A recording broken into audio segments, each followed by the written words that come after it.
First, there was Tom Brady to Randy Moss. Stands, looks, fires, touchdown, Randy Moss. And now we're hearing the sequel may be on the way in 2017. Stride, it's going to be Cooks. It's a foot race, touchdown. But will this new marriage work out the way it's supposed to?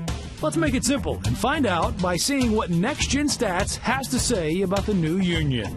You don't need Next Gen Stats to tell you Tom Brady is good at playing quarterback. But just in case you had any doubts, let's see what they have to say about him anyway. How about throwing to receivers in the slot? Check. His passer rating was 103.4, third highest in the league among qualified quarterbacks. End zone, touchdown, Danny Amendola. How about throwing to receivers lined up wide?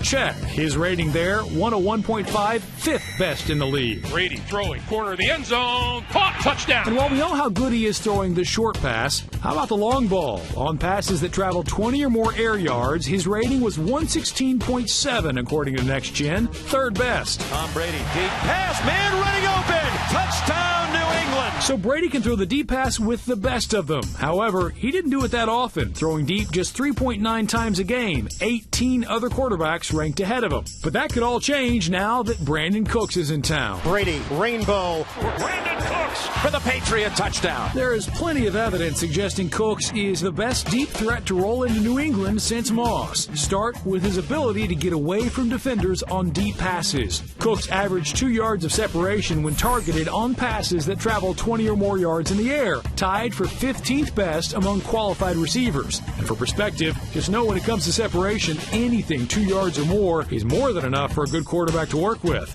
And then there's speed, of course. On this play in Week 15 against the Cardinals, Cooks reached 22.4 miles an hour, the fastest speed anyone reached on a touchdown reception last season. In stride, it's going to be Cooks. It's a foot race at the 30, 25-20, touchdown. For more proof of Cook's effectiveness on deep passes, you can also look to the passer rating when he was the target. Came in at a solid 96.9. But for the real proof of his home run abilities, just remember the number 11. That's how many catches he made on the long ball, which was fifth most, and it's important to note he didn't have any drops on deep passes.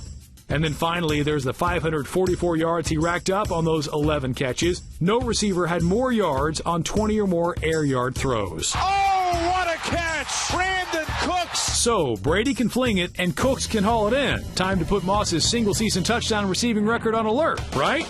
Not necessarily. Remember that guy named Gronk, or Edelman, Hogan? How about Amendola and Mitchell? And then there's the recently acquired Dwayne Allen. Just because Cooks is there now doesn't mean the rest of that crew disappears. Last season, Cooks accounted for 17.6% of Saints targets, the second most on the team behind Michael Thomas. And still, he voiced his displeasure at not being the go-to guy. Now he's not only on a team known for spreading the wealth, but he's also the new guy. Brady being more familiar with almost every other receiving option on the roster. So while the numbers between Brady and Cooks match up nicely, how he fits into the playbook is unclear. It's unlikely he'll be the number one guy, so it is likely he'll have a few games where he doesn't show up big on the stat sheet. There should, however, be plenty of others where he more than makes up for it. That, of course, is the Patriot way. The only thing consistent about their approach is that they are rarely consistent about their approach.